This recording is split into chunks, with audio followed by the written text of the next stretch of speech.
So I'm going to attempt to do 2 talks tonight and tomorrow night that will be one big talk. I'm curious to see how this is going to go. In many ways, I've been writing this particular talk for maybe 10 years. The talk this evening is entitled The Wound That Seeks the Arrow. You've probably heard me speak of this concept before. I find it to be a fascinating concept. And so basically reflections on the many voices of suffering and reaction.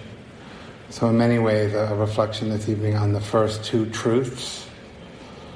But I'm going to attempt to really structure the flow of these talks in 4 particular ways. That is, I think, both challenging and also very important for the work that we're doing here. So I'm going to try to frame the talk in a tone and context of analogy, story, metaphor, imagery that might perhaps encapsulate the emotional undertone of the talk and the ideas that we're going to explore.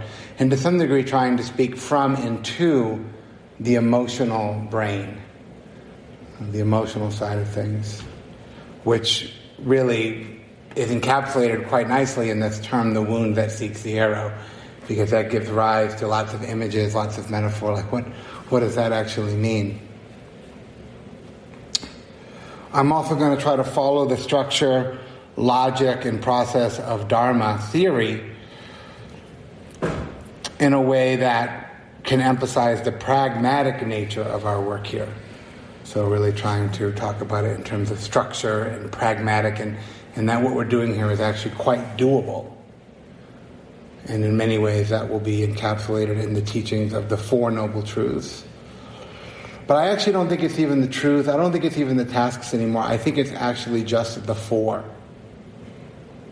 Because 4 is a very interesting number in many ways. It's a very important number in music theory. All the pop music that we listen to, 98% of it is 4 beats per measure, 4/4 time code. We have 4 Noble Truths, we have 4 foundations of mindfulness, we have 4 Brahma Viharas, we have 4 great endeavors, we have 4 means of accomplishment, we have 4 elements, we have 4 directions, we have 4s upon 4s upon 4s. And why is that, perhaps? Many people think, and I believe, that it's basically a mnemonic device for how to remember the Buddha's Dharma. And so, if you take lists of 4s, and then you take the first term of each list and you put them in another, you get actually a whole other set of lists. So if you take the first foundation of mindfulness and the first noble truth and the first effort, and you turn the list the other way, you get this whole other set of 4, which I'm not even going to begin to tackle this evening. We'll talk more about that on Sunday. But that would be understood as a great... If you didn't have written language and you were trying to develop a device for memorization for a system as elaborate as the Dharma, then having these inverted lists would make lots of sense. In fact, the lists come much more to life, and they become a lot more instructional when we turn them the other way. So I'm going to try to stick with that a bit. Also, I'm going to try to provide personal and biographical experiences that hopefully will bring some of these ideas to life, to try to capture the humanness of the work that we're doing here, and trying to speak in a way that is both transparent and vulnerable. And in many ways I feel a bit apprehensive right now, probably saying words I may have never said before. And lastly, for y'all, is to really try to attempt to offer a contemplative framework that you can both apply towards and reflect upon your experience so far, and try to bring these concepts, ideas, and practices to life, and really emphasize the relational and connectedness aspect of what we're doing here. So that might be a lot to think about, but that's how I'm trying to structure this in a way that will have a little bit of flow and interest. But these Dharma talks are weird things to do, actually, I have to say. Of all the things I do, this is definitely the strangest. So what is a wound? Well, from the clinical side of it, emotional and psychological traumas or experiential wounds, which is what I would think about them, they're experiential wounds, are the result of unbearable stressful events that leave us feeling unsafe and disconnected from everyone and everything around us. I don't know if you ever felt disconnected from everything and everyone around you. If not addressed in a meaningful way, in a transformative manner, they can go on for our entire lifetime, robbing us from our core potential for awakening and flourishing. Because of this, the wound is hurt and in pain. The wound is confused, unliberated, lost, scared, and angry. The wound doesn't know what time it is. It doesn't know how old you are, nor does it have any idea how much progress you have already made. The wound has been ignored and neglected. The wound has been told that it does not even exist. The wound does not trust you or anyone or anything.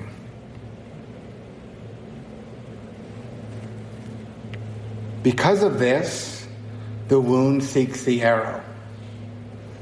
The wound seeks the arrow because it believes that destroying itself is the only chance it has for alleviation. The wound believes that the arrow will deliver it from its pain, anguish, confusion, and suffering.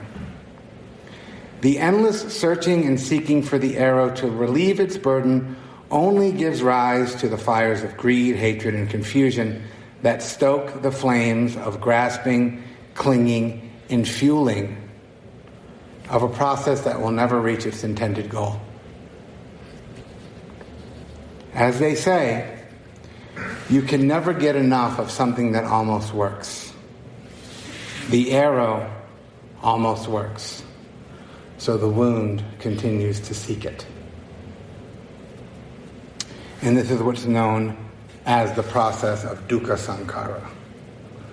So, as much as we can kind of get in these contexts, these four are very, very nuanced when we can kind of see them in this way. So we could say that the wound has a dukkha nature to it. And it has this relationship with Tana. It has this kind of wound-seeking arrow business going on. And so when we talk about maybe the ending of suffering, which we talk about a lot, the only thing that we can talk about really that we can intervene on and do something about is dukkha sankhara, which is the way that we construct a life and a reality and a person and experience around a kind of wound, which we've all... And usually by the time we meditate, or by the time we even get into our teen years, we don't even realize that we've already constructed so many things. There's so much construction going on. That might actually be a better term for sankhara. It's something Tan Jeff calls it fabrication, but really construction. Gregory Kramer calls it construction. And we construct these experiences. So how can we understand woundedness in a way that is useful, that's helpful? One of the things that's been very helpful to me, there's an author, clinician, and spiritual healer named Mario Martinez, who has done lots of research, anthropological research around people and woundedness. And he has come to realize and teach, and there's actually a lot of people who are supporting his idea, that we get wounded, all human beings, no matter where you're from, get wounded in one of three ways. Either through betrayal, through abandonment, or through shame. And this woundedness are archetypal. Now, archetypal is a form or a pattern. So things get formed and they get patterned. And their kind of hallmark is they're a constantly reoccurring symbol. And so they're very symbolic. Right? And they constantly reoccur. And a lot of times they're so symbolic and they so constantly reoccur that we just think that they're features of experience itself. We think they're part of our life, they're part of the world. We don't realize that they've been kind of constructed in our mind. So I'll kind of go through them a little bit before I get into mine, which is the first one, which is betrayal. Betrayal is characterized as being very hot. So I'm always hot. I don't care where I am, I'm hot. I sleep with one leg out of the blankets. I'm always warm, I'm always hot, I'm always uncomfortable. I just run hot. My thermostat is set high. And I think largely that's probably physiological, and I think there's a betrayal aspect to that. There's an inflammation in my nervous system. It's still got lots of heat to it.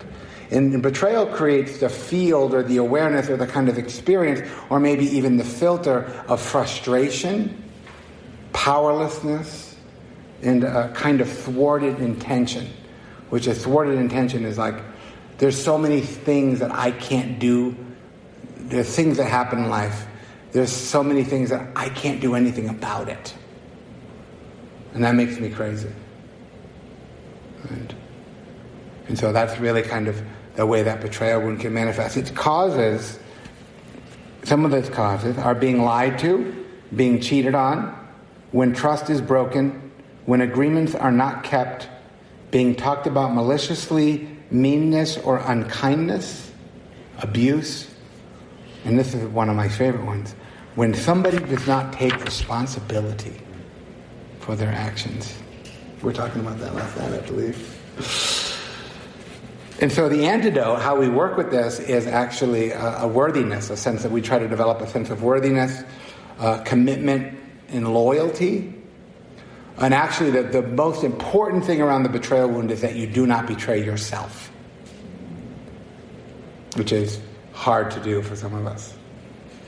Because the self-betrayal is the ultimate manifestation of the wound seeking the arrow.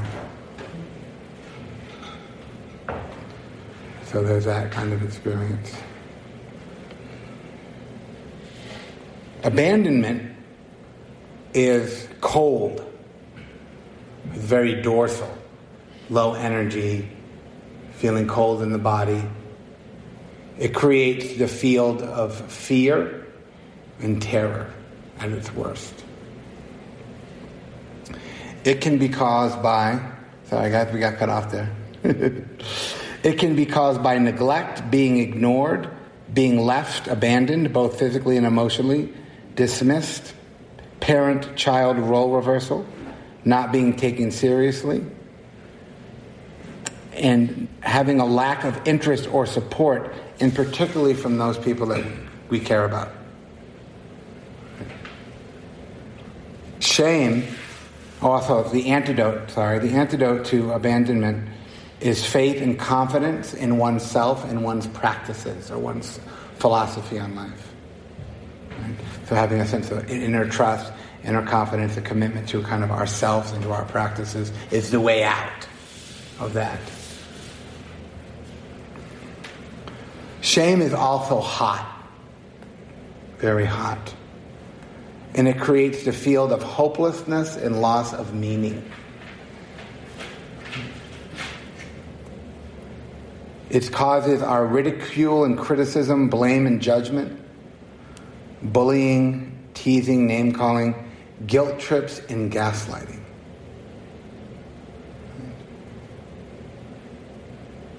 Interestingly, its antidote is integrity, sila. Its antidote is commitment to one's values. So these are really, I think, very interesting ways. And so the other thing to keep about these is you all have all three, because I know you're sitting there diagnosing yourself right now. We all have all three, but one of them will notice there's a patterning or there's a reoccurring symbolic aspect to it. And even if some of our traumas or our life experience, I know wound's kind of a big word, Not everybody, but we all have them. There are various forms. They can be very, very strong and very, very obvious. They can be very, very high on the ACE score. But they can also be kind of subtle. They can also be not so obvious. Most people, actually, it turns out, most people diagnose themselves incorrectly. So whatever you're thinking yours is right now, you're actually statistically probably wrong. Except for me, I nailed mine right out of the gate. So I want to talk a little bit about how this has impacted me and why I think this is so valuable. And so we think about these wound installations and when they manifest. And so I think until I was about 11, I think I had a great life. I think my parents did a more than a good enough job. I think I felt supported by the world. I think I felt like the world was going to provide me the things that I wanted to. I felt positive. I felt good. I was in 5th grade. 1986 is the year I want to talk about. There was a week that happened in 1986 that really I've explored in trauma therapy and in parts work and really in my own practice around really trying to kind of get down into my somatic experience of this kind of stuff and really trying to uncover this dukkha and the dukkha sankhara and what has arisen out of it. On Friday, January 24th of 1986, my older sister was in a car accident on the way to school. She wasn't allowed to drive with her friends. My parents would not allow her to do so, but the walk to the bus stop was quite long, and one fellow and another girl had picked her up, and they actually were trying to pass the school bus that they were supposed to be on when another car came the other way and they turned off and hit a telephone pole. And the 2 people in the car died immediately. And my sister was flown to Haverhill, Massachusetts, to the medical facility. Of course, I didn't hear about this till about 3 years ago. Right. So that was the Friday, January 24th. January 26th, my favorite team, the New England Patriots, were at the Super Bowl. And they got clobbered. You might have known this if you live in New England. They got clobbered by the Chicago Bears, 46-10. I still remember the score. And it was the beginning of realizing I knew my sister was in the hospital. I knew that things were probably much worse than was being led on. And everybody was like eating potato chips and watching the football game and drinking beer and doing all the stuff that you do when you watch football games.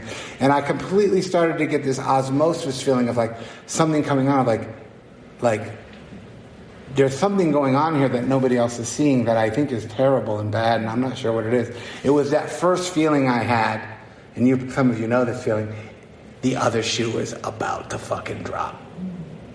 And I know it, and nobody else seems to know it, and nobody else seems to care. So I went to school. That Tuesday, January 28th, I grew up in New Hampshire, southern New Hampshire. Some of you might remember this. There was a space shuttle, Krista McAuliffe. We were all rushed to the auditorium in school to watch Krista McAuliffe in one town over from where I lived, who was going to be the first teacher put in outer space. Right? She was a school teacher, Concord, New Hampshire. I was a town over, Derry, New Hampshire. We all went to the auditorium in school to watch it. It's so funny because the TV was like this big, we couldn't even see it. I think they wheeled out like 3 of them on. Remember they used to wheel the carts into the classroom? And you probably know what happened. The space shuttle blew up. And I was like, I fucking told you, man. The other shoe's about to drop. And then Friday, January 31st, my sister died in the hospital. And everybody came. Of course, I wasn't told this, but everybody was at my parents' house, and everybody was crying and hugging and all that, you know. And they might as well have just spray painted on the wall. It was very obvious what had happened, but nobody told me. Until Monday morning, when it was time to go to school, my parents told me that I wasn't going to have to go to school, and that my sister had died, and you know, all of this kind of stuff. And so there was like. It was like a whole 7 days of like, I could feel it. I could taste it. I could smell it.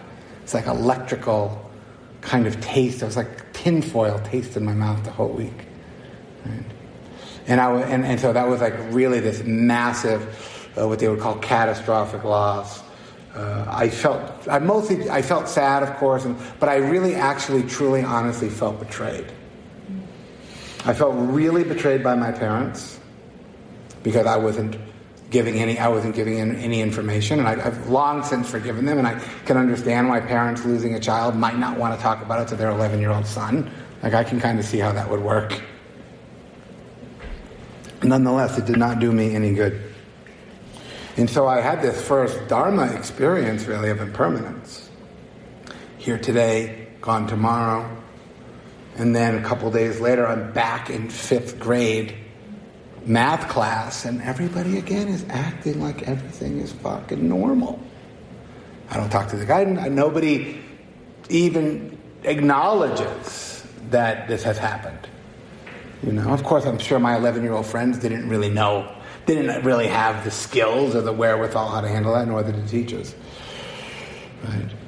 So I kind of got dropped into this reality of like the world is. How did I say that? The world is unsafe. I can't trust anybody or anything. Unbearably stressful and feeling unsafe and disconnected from everyone and everything. Terrible. But then, strangely enough,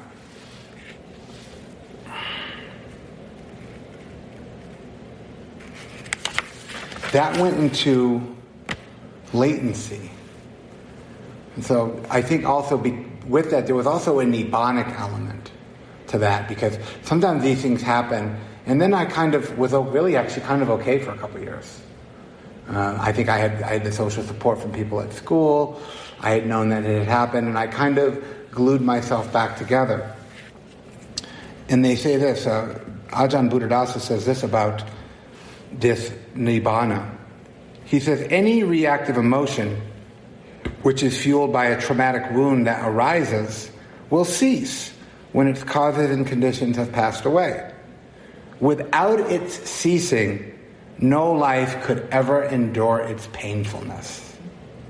So if we were in this reactivity, in this tanha, in this wound-seeking experience 24/7, we actually wouldn't even be able to handle it. Right?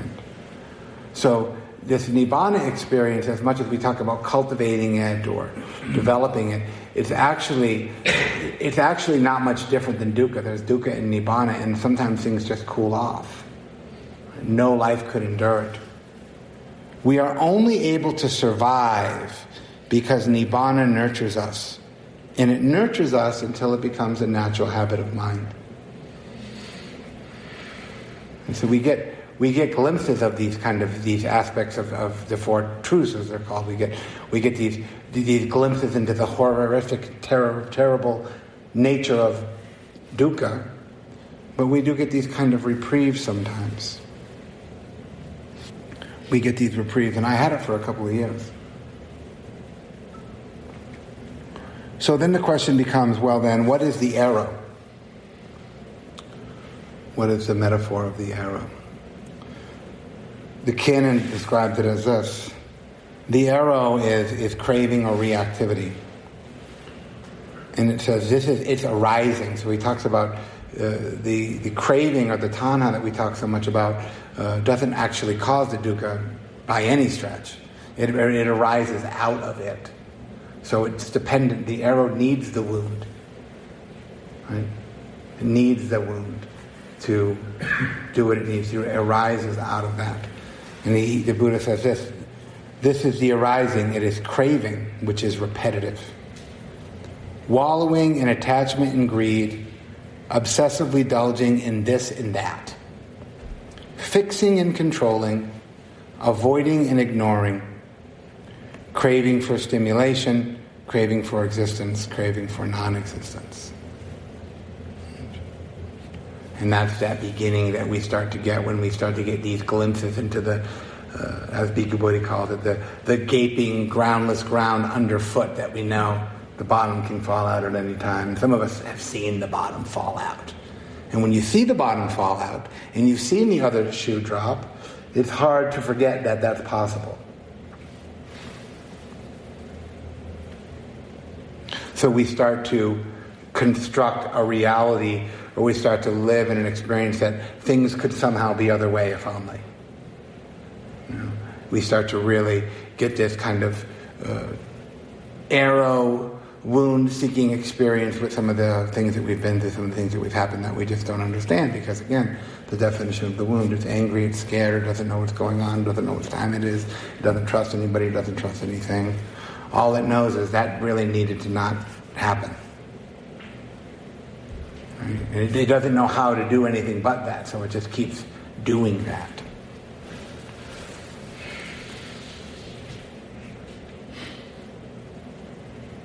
And so we also talk about, there's this other metaphor that I think is really important, is that of fire. And the analogy of the clinging is more of an arrow that seeks a wound. The craving is more of an arrow that seeks a wound, rather. And this clinging that we talk about, grasping, is more actually related to a fire.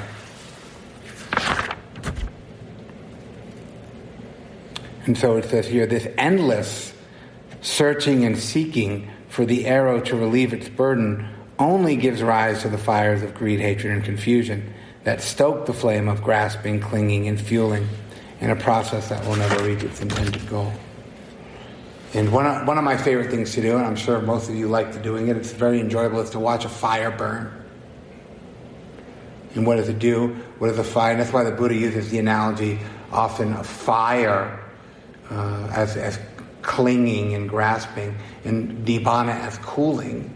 Those are very easy metaphors to understand, right? Like there's heat and there's fire and there's cooling. And if you watch a fire, it both grasps and clings at the log and also fuels it at the same time. This word upadana has a double meaning. It means not just to cling and to grasp, that's usually how we think about it, right? But it also means to fuel. So it's like running on its own power. It's clinging and grasping and fueling the clinging and grasping at the same time. Right? Much of the time going unnoticed. We don't see that that's what's happening. We don't recognize that.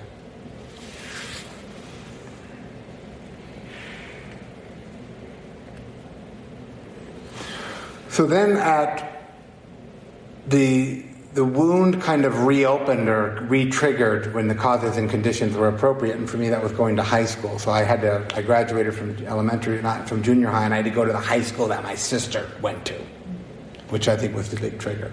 And I actually had to ride the bus down the same road, past the same telephone pole that she hit every single day on the bus. And of course there was like a little thing there, a little memorial thing. So every morning it was just a reminder of that experience. And they talk about emotions in teenagers as researchers have found that adolescents tended to experience many emotions simultaneously, but they differentiate them poorly. In other words, a teenager might constantly and consistently feel angry and sad at the same time,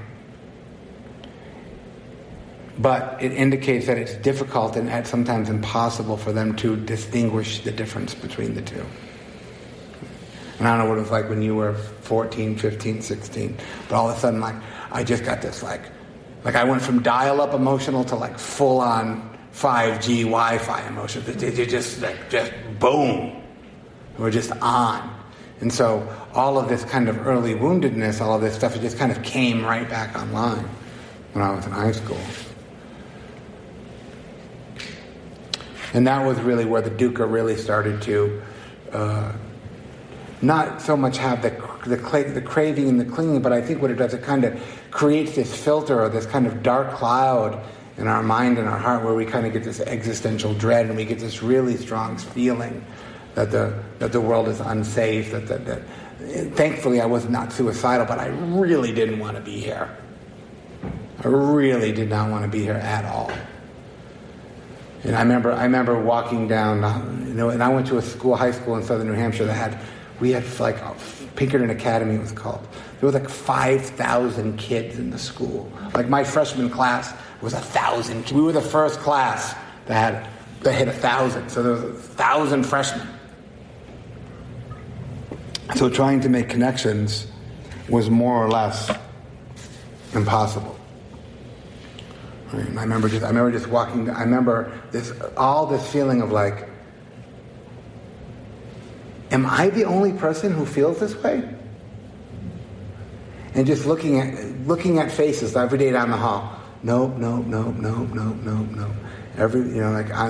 And it was this weird dichotomy of like, I almost felt special or unique, or I almost felt there was something actually ironically beautiful about the fact that I sort of knew something that nobody else knew. And at the same time, I felt tortured by it. And thank God for punk rock and hardcore and heavy metal music. I used to save my lunch money. Instead of buying lunch, my mom would give me $5 for lunch, and I would always buy a joint from somebody at school. And I'd get home before my parents would get home, and I'd smoke the joint. And I would go in my room, and I would like put the speakers on the left, like they were headphones.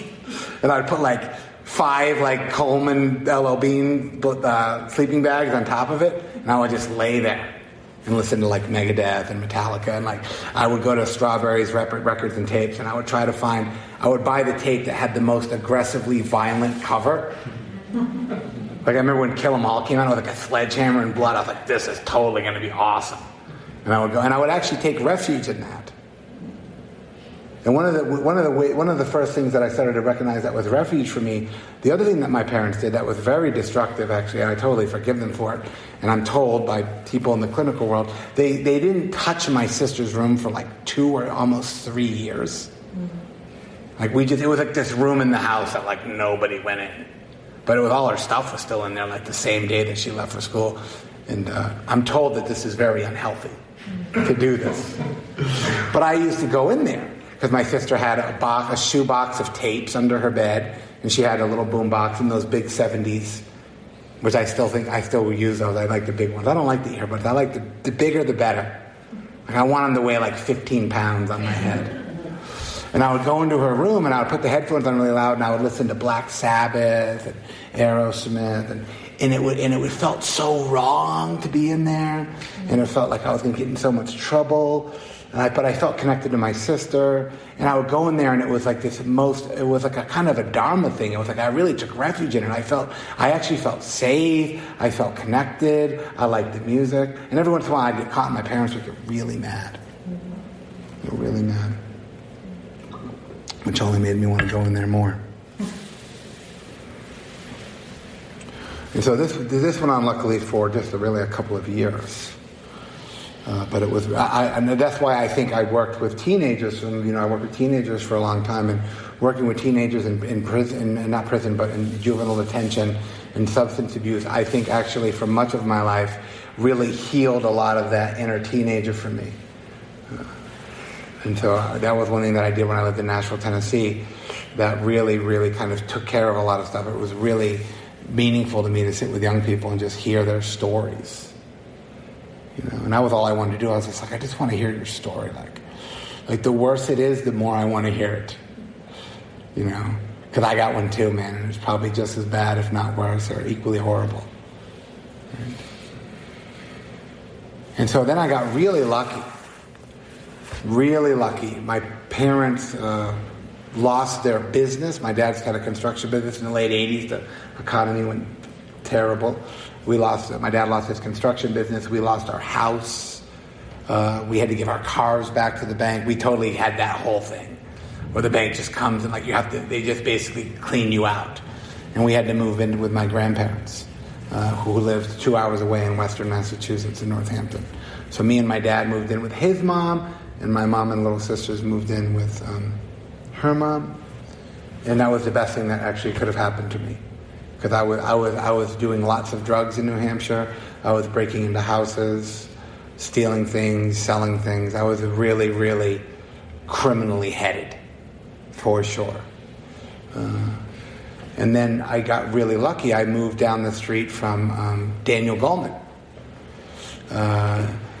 And I met his children, so I became friends with his kids. And this is really where the Dharma started to kind of... I was only maybe 16 or maybe 17 at the time, but I remember hanging out at Danny's house, and we taking acid and smoking weed and doing all the fun stuff that you do when you're a teenager. And his dad, of course, in his garage had like bookshelves upon bookshelves, and he had all these books on Buddhism and Dharma. And I would look at them and read at them, and I never had a friend whose dad was like that. It was very interesting to have that. So I really actually, by the time I was 17, 18, I graduated from high school, I started working for Greenpeace. I had this actually really, really wonderful experience of like, I think I'm going to be okay. I think I'm going to be okay. I'm really coming out of the woods here. You know, I was really into the environment. I worked for Greenpeace. Back when we were going to save the rainforest in the 90s? I don't think it happened. I like to tell people that I did try.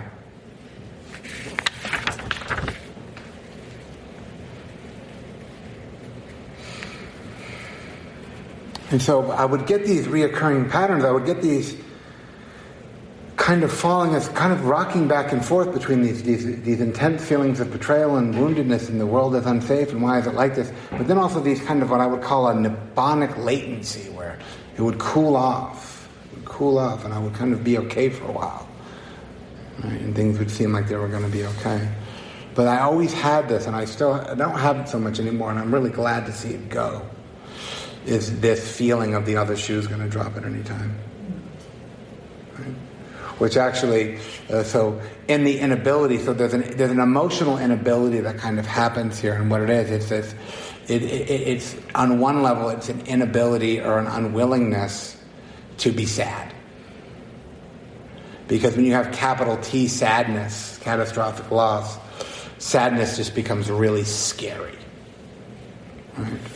And so there's a way which then we start to develop a kind of armoring or a protection of like, okay, like, and then I reading Buddhist texts and I'm hearing things like this path of mindfulness is about overcoming and ending lamentation, grief, and despair. This is the path that leads to the end of... I read that as this is the path that leads to the end of sadness, is the way I read that. Lamentation, grief, despair, that all sounds like sadness to me. Right? And so then I started to develop this kind of destructive sadness.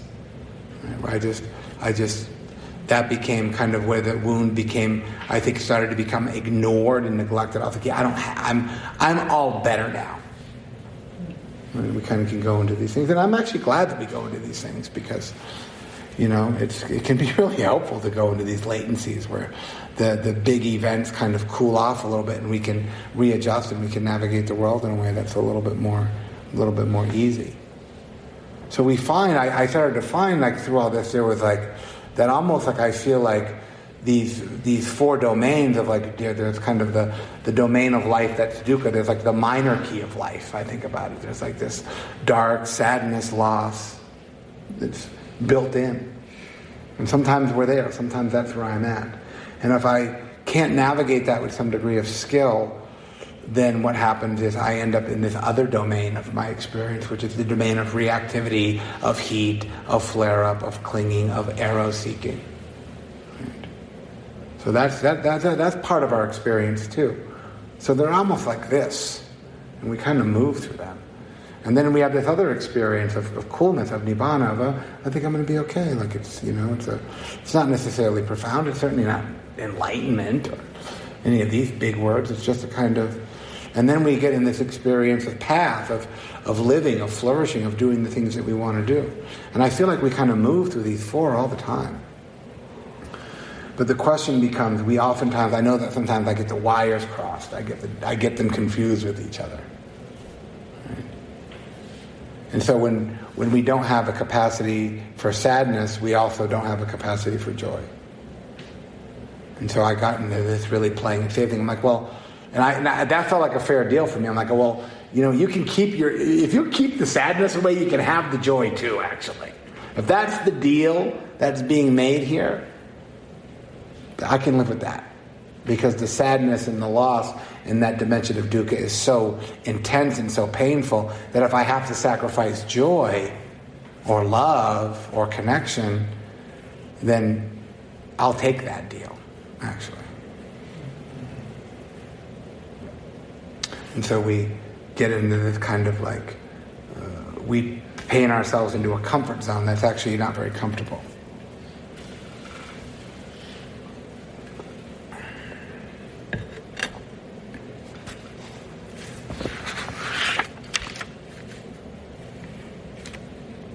And then, just when I thought everything was going to be fine, I was just got out of high school. I had my own apartment. I was living in Northampton, Massachusetts. I'd met a girl, and we had a very short relationship. It was, as they say, big fire burns fast. It was one of those, when you're 19 and you fall in love and you're like, oh my God.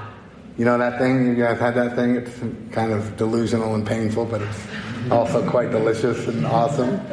That was it. And we were, it was a night, where are we now? It's like actually right around this time of year.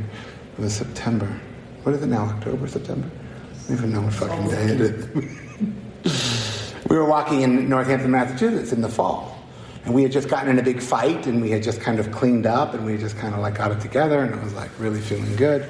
And we were walking through this field, and there was this person who was driving drunk and would drive into the corn and run the corn over and drive back on the road. So we got off the road where the drunk driver was going, and he just happened to turn into the corn where we were standing and hit me, and I flipped over the car. She was much shorter. Hit her and ran her over and dragged her body about 500 feet down the dirt road.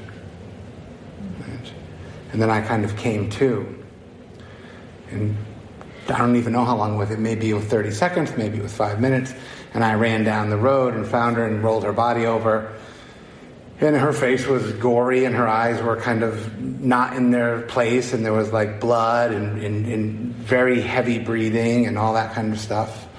And that was the ultimate betrayal, the ultimate. I remember that experience intensely, and I just remember, I still feel like I have electricity in my nervous system right now from that.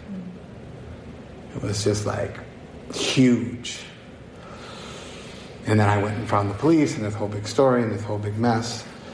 And then it was at that point I was really, I was betrayed again by the universe. It was so again, it was this reoccurring symbol. Here, it was another one. It was and I'm 19. I got 3 of these under my belt now.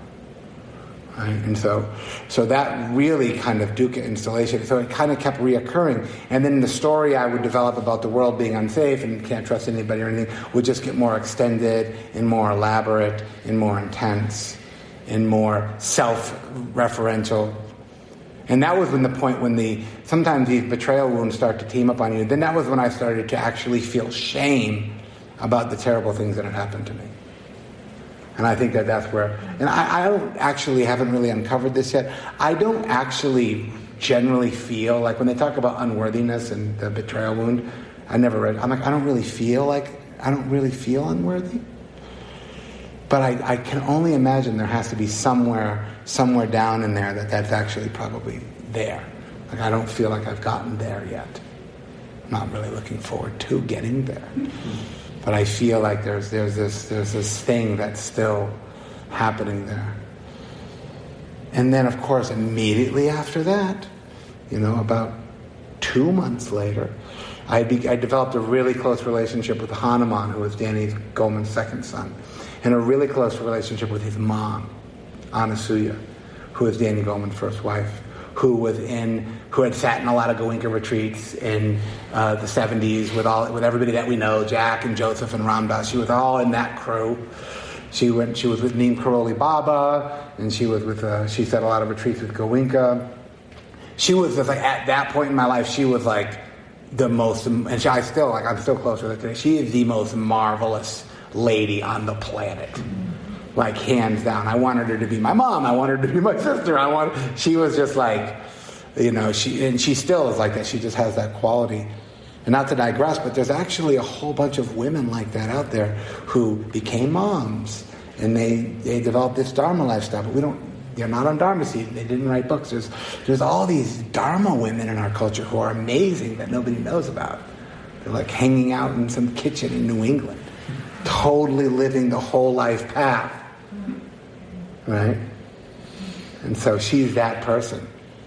And she had said to me, she said, well, I think maybe you should go talk. I remember talking to her on the phone, not soon after the accident. And I don't really remember it happened actually ironically on September 11th, 1993. And somewhere around 2 months later, around my birthday, which is November 18th, I talked to her. And she said, well, I don't know what I actually don't know what we talked about. I just know we talked on the phone for like 5 hours. And she really talked me off the ledge. If I ever would wish to have a recording of a conversation, I would sell my soul to the devil to get a recording of that conversation. And she said, maybe you should go to, I have a friend who's at IMS right now named Stephen Smith. Maybe you should go talk to him. I was like, yeah, you're like, think talking to your friend's going to help me. And then the best thing was the ride up there with me and Hanuman. We were driving up to, the 3-month retreat at IMS had just ended. So there was a party at Joseph Goldstein's house, and Joseph was there, and Sharon was there, and Stephen Smith was there, and Stephen Armstrong was there, and all these teachers that I know and love that I first met were all there. And we had gone to UMass to pick up Stephen Smith's daughter, Chandra, who's a friend of mine. And then from UMass to Barrie to IMS is about an hour drive. We must have smoked like so much weed. Like so much weed. And we walk into Joseph Goldstein's house just like completely high as can be. Right? And all these people are here. And that was really, I can actually remember that room. I can actually remember the smell in that room. It's almost like the opposite side of, they say in trauma you capture these really big memories, but also in meaningful experiences you actually capture the same kind of thing. You remember smells and you remember things very vividly. Right? And then we spent the night, actually the IMS had just purchased the Barrie Center for the Buddhist Studies, which is like right through the woods from Joseph's house. And I remember walking in the snow with a flashlight high as a kite, like through the trail through IMS, which I've walked on 1,000,000 times since then, to the farmhouse at BCBS. And we went up the back stairs and slept, and Stephen Smith came over like at 6 a.m. the next day. Right. And some of you have probably heard this before, but that was really the massive shift. We talk about Dharma transmission sometimes that we get. And it was really first of all, it was the first time in my life ever that I felt like an adult wanted to hear what I had to say. Right? Which is very odd. It's kind of sad to think I made it that far and no adult ever sat down and said, what happened, man?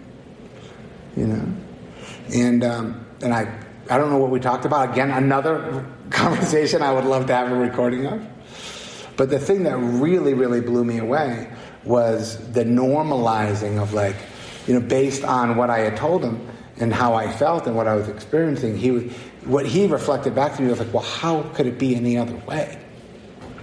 Of course that's, and he framed it, and I've been chasing this kind of idea for 30 years. He framed it in a way that it sounded in many ways what he was saying, that this was going to be the best thing that ever happened to me. That these experiences were going to put me on a trajectory and onto a path and onto a way of life that most people will never stumble on. And so I used to call it sometimes the wisdom of dissatisfaction. And that actually, the wound or these experiences, they also contain with them all of the Dharma.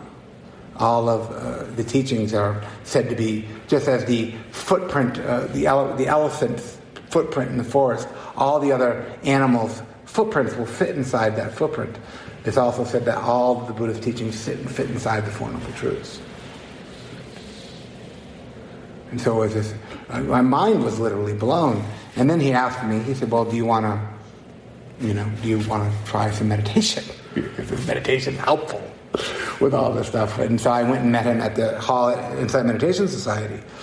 The day after the 3-month retreat, I remember just sitting in the hall with just me and him, and he just gave me kind of mindfulness instructions, go back to your breath, the mind wanders, you come back, the drill, right? Boom! Completely exploded. I really, really saw that everything that this is what I was talking about the other day, that I really had the insight into seeing that suffering was actually just a phenomenological experience that was happening in my mind and body in the present moment, and none of it was real.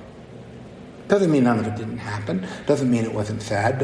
It wasn't a dismissal or a refusal of any of that stuff. It was just this is how it is here. This is what it means to be human. And you are seeing what it means to be human in such a poignant way and feeling the saliency of this experience.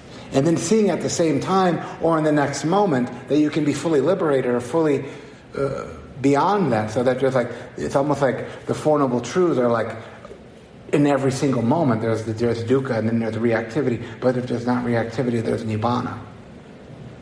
And you're like, wow, that's pretty cool. But then of course 2 seconds later the reactivity comes back up again. So these four, so I think the only way to think about them as there's these four. And they're a meditation practice. And haven't you seen it today? Haven't you seen this? Like, there's the pain in the body. It's not like it's like this big, heavy woundedness that we're feeling. But there's this pain. There's this kind of, I don't really want to be here. I don't really want to do this. I don't really want to feel this. I don't really like this. And then we immediately construct a way in which it could be different. And then how much better it would be if it wasn't like this. And so we see that there's a pragmatic nature to the practice that's so fascinating. And then that we see that these, the joy and the sorrow and all these kind of ideas that are polarized are really not different at all. You can't have the nibbana without the dukkha. So when you think about these kind of as frames of experiences, that we see that there is this potential, there is this vulnerability, there is this not knowing, there's all these things that we can't control, we're powerless, we don't know what's going to happen. It's all really very real. Right? So we can, and also when we say embrace, that it also implies and certainly means that there's compassion there. And compassion is a very tricky word because we don't necessarily realize that the term for compassion is this term anukampa, which is, it's not karuna. Anukampa is the term that they often say, the crying out of another. And so for me, that's what it was with these deaths. It was crying out of another, except for me, there was no other. There was just me. And it was just an isolated person having this experience. Right? And that when the Buddha talks about consciousness and talks about the experience in the mind and the body, how it arises, what comes up in that is that friction, that kind of difficulty, that kind of, the way they talk about dukkha, it's like an ox cart that the wheel doesn't fit right. You ever have that feeling? I always have that feeling. Something just not quite right about this whole thing. Yeah, that's right. That's actually true. Maybe they are true. Right? So what the only thing that we could do, the only thing that would make sense is compassion or kindness and a recognition of the shared humanity. That's what I was missing all those years, I think, as I had no sense of compassion. I had no sense of there was anybody else crying out. And that's why practicing with other people and being in community and meeting other people into the Dharma and on this path, it's so great because it's like there's nothing that's more relieving when you have horror stories and you hear other horror stories. It's like, oh, it's like I'm not happy for you, but I see you, I get it. And so anukampa and dukkha are kind of like it's right in there. It's all right in there. Right? So the only thing that makes sense is kindness. The only thing that makes sense is care. Now, if I can't bring that to myself, for myself, then I have work to do. Much work to do. So that's why we emphasize that so much in the practice. Right? Is that, can I be kind? And so I'll talk more about this tomorrow, but this is really where it goes into, I can say that the wound is healing, the arrow seeking is lessening, and the burning is cooling. Right? I have nothing but stories upon stories of evidence that I can tell you about how that's the case. Right? But it's not like I can't have one without the other. Right? And so we can really try to integrate or to try to collect or try to wholly arrive in the experience that we're having. How could it be any other way? This is how it is. And it's not great news, it's not terrible news, it's just how it is. And there's so much that we can do.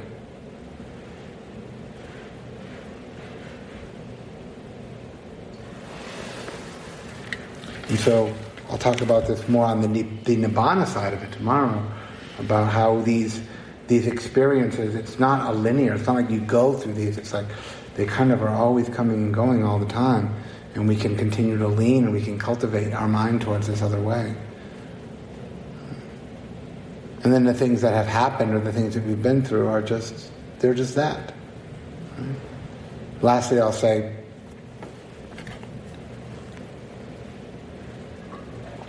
one of the things that I learned, and actually doing trauma work, one thing I realized it was just like Four Noble Truths on steroids, the whole thing. And it was like we did all these timelines. That's why I know these dates so well, because I have all these files and all this work. I did 112 hours of work on a lot of this stuff, so I know times and dates. I have all the data, and actually having the data feels nice. It's nice to have the data. But I realized that there was, these events, these dukkha installations, we could call them, and they were always immediately followed, not immediately, but soon after followed by something that happened in my life that I'm most grateful for. And as you can hear in the story, there was like these experiences and these long gaps, these latency gaps in another one. But then, like even this last one I talked about, was really soon after. Right? It was very, very soon after.